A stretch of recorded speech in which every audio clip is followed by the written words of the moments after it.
Hello दोस्तों, आज मैं नो एस्केप मूवी को एक्सप्लेन करने वाला हूँ। अगर आपको वीडियो पसंद आए तो लाइक जरूर कर देना। So now let's explain this movie. तो कहानी की शुरुआत में हम एक आदमी को देखते हैं जो कि एक छोटे से रूम में बंद होता है। वो आदमी वहाँ पर एक पहेली सॉल्व कर रहा होता है जिसमें उसके पास दो जॉइंट चाबियां थी, जिनमें से एक यहाँ से बाहर निकलने की थी और दूसरी गलत चाबी थी। अब उसे इस चाबी को यूज करके यहाँ से बाहर निकलना होता है।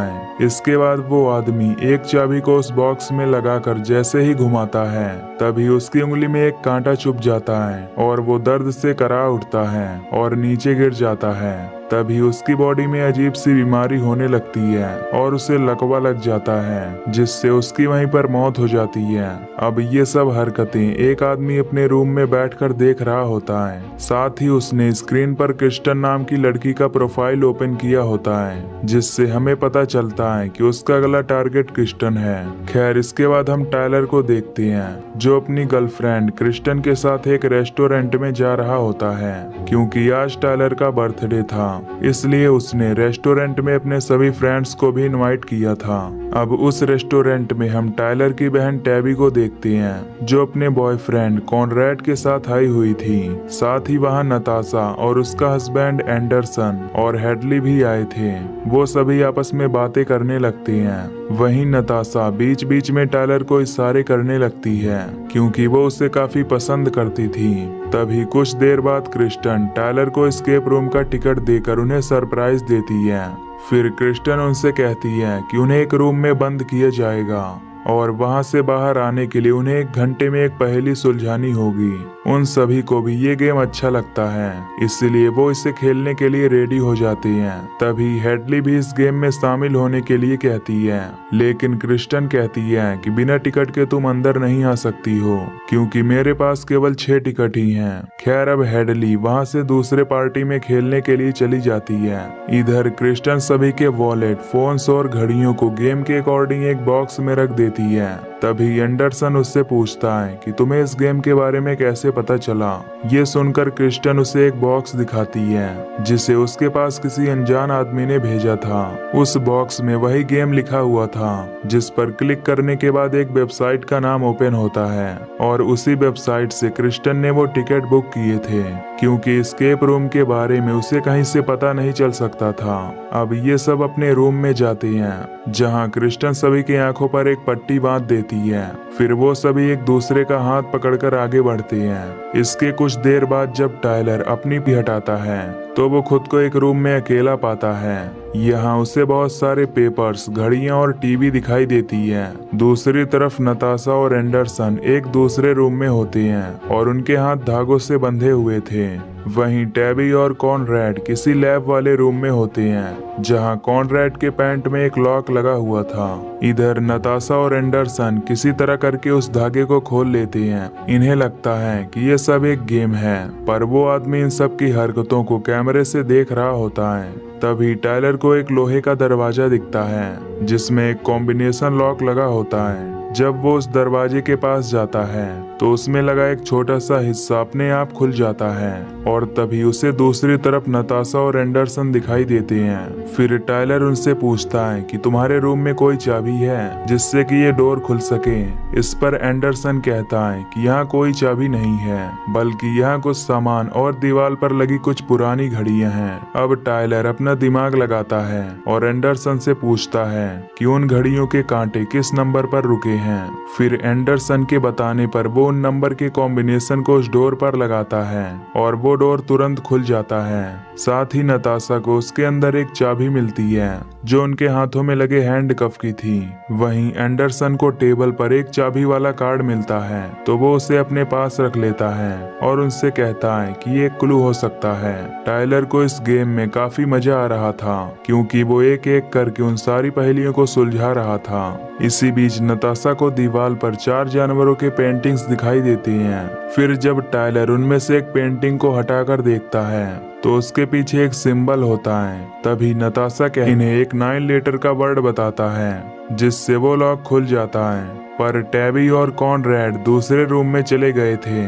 फिर जब टायलर उस डोर का लॉक खोलता है तो वो चाबी टूट जाती है और वो दोनों अंदर ही फंस जाते हैं। तभी वहां लगी एक पाइप से गैस लीक होने लगता है, जिससे टैबी और कॉनरैड की स्किन डैमेज होने लगती है और धीरे धीरे उनकी स्किन गलने लगती है, जिसकी वजह से वो दोनों तड़प कर मारे जाते हैं। वहीं ये सब देखकर बाकी के लोग काफी डर जाते हैं और टायलर अकेले में रोने लगता है। अब उसे समझ आ जाता है कि ये कोई गेम नहीं है, बल्कि वो लोग सच में यहाँ फंस चुके हैं। इसके बाद टायलर खुद को शांत कराता है और यहाँ से बाहर जाने का रास्ता ढूंढने लगता है। तभी टायलर को टीवी के पीछे एक वेंटिलेटर दिखता है। फिर ये उस जाली को हटाते हैं और एक एक करके सभी अंदर जाने लगते हैं। आगे जाने पर इन्हें एक और लॉक दिखता है। फिर टायलर उस लॉक को खोलने लगता है, पर वो लॉक नहीं खुलता। तभी एंडरसन कहता है कि ये एक ग्रिप पहेली है जिसे वो सुलझा सकता है। अब वो टायलर को बताता है कि कौन सा चिन्ह कहाँ लगाना है और वो उसे जैसे ही कंप्लीट करता है तो उनके बगल में लगा चैम्बर ओपन हो जाता है। तभी इनके पीछे वाले चैम्बर एक एक करके बंद होने लगते हैं। फिर नताशा और टायलर दोनों अंदर जाती हैं, पर एंडरसन के बाहर निकलने से पहले ही वो चैम्बर बंद हो जाता है और उसके शरीर के 2 टुकड़े हो जाते हैं। अब नताशा और टायलर वहां से बाहर निकलते हैं तो वो घूमकर दोबारा से उसी रूम में आ जाते हैं जहां ये सबसे पहले आए थे।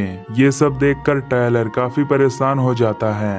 तभी नताशा को वहां कुछ खुले हुए वायर दिखते हैं और नताशा उन्हें कलर कॉम्बिनेशन से जोड़ने लगती है और तभी वहां पर एक म्यूजिक बजने लगता है। अब ये म्यूजिक टायलर को पसंद नहीं था और ये बात केवल क्रिस्टन को ही पता था। टायलर गुस्से में वहां मौजूद एक हैंडल को अपनी तरफ खींचता है और तभी वहां का मेन एग्जिट डोर ओपन हो जाता है और फिर हैंडल के छोड़ने पर वो डोर फिर से लॉक हो जाता है। यानी कि डोर को ओपन रखने के लिए वो हैंडल अपनी तरफ खींच कर रखना होगा। अब टायलर उस हैंडल को खींचकर पकड़ लेता है और नताशा उस डोर को खोलने लगती है, पर उससे वो डोर नहीं खुल रहा था। ये देखकर टायलर उससे हैंडल को खींचने के लिए कहता है। फिर नताशा उस हैंडल को खींचती है और टायलर जब उस डोर को ओपन करने लगता है तभी वहां लगे एक ट्रैप में नताशा का हाथ फंस जाता है, जिससे उसे काफी दर्द होता है और उसकी वहीं पर मौत हो जाती है। इधर टायलर उस डोर के रास्ते एक पतले से रूम में आ गया था जहां पर उसके सभी दोस्तों के फोटोज लगे हुए थे और उन सभी फोटो के नीचे एक कार्ड दिया गया था। इसके बाद टायलर उन कार्ड्स को सही जगह पर लगा देता है और तभी साइड में लगा एक दरवाजा खुल जाता है। अंदर जाने के बाद टायलर को एक बड़ा सा डिस्प्ले और चेयर दिखता है। अब टायलर उस चेयर पर बैठता है और तभी आखिरी के 2 मिनट काउंट होने लगते हैं। ये सब देखकर वो क्रिस्टन पर चिल्लाता है कि तुम हमें इस जगह पर क्यों लेकर आई, पर क्रिस्टन कहती है कि उसे नहीं पता था कि उनके साथ क्या होने वाला है। लेकिन टायलर उसकी बात पर बिलीव नहीं करता और उसे लगता है कि ये सब क्रिस्टन का ही प्लान था। अब आखिरी मिनट में इन दोनों के पास 2 ऑप्शन आते हैं जिसमें सेव मी और सेव हर लिखा होता है। ये देखकर टायलर सेव मी वाला बटन दबाता है और वहीं क्रिस्टन सेव हिम वाला बटन दबाती है। तभी उस चेयर से एक नुकीला लोहा टायलर के सीने से आर पार हो जाता है और उसकी मौके पर ही मौत हो जाती है, क्योंकि अगर वो सेव हर वाला बटन दबा देता तो शायद उसकी जान बच जाती। अब क्रिस्टन जिस पिंजरे में बंद थी वो अपने आप खुल जाता है। फिर वो जैसे ही उस शटर को हटाती है तो वो खुद को एक सुनसान जगह पर ट्रक के अंदर पाती है। फिर वो उस ट्रक से बाहर निकलकर सड़क पर आ जाती है और एक टेलीफोन से पुलिस को कॉल करती है कि उसके दोस्तों को किसी ने किडनैप करके मार दिया है। ये सुनकर पुलिस क्रिस्टन को वहीं पर रुकने के लिए बोलती है। तभी अचानक से सिग्नल वीक होने लगता है और उसे उसी आदमी की आवाज सुनाई देने लगती है जो उसे वहीं रोड साइड पर लगे कैमरे से देख रहा था। वो आदमी उससे कहता है कि तुम यहाँ खुद ही आना चाहती थी।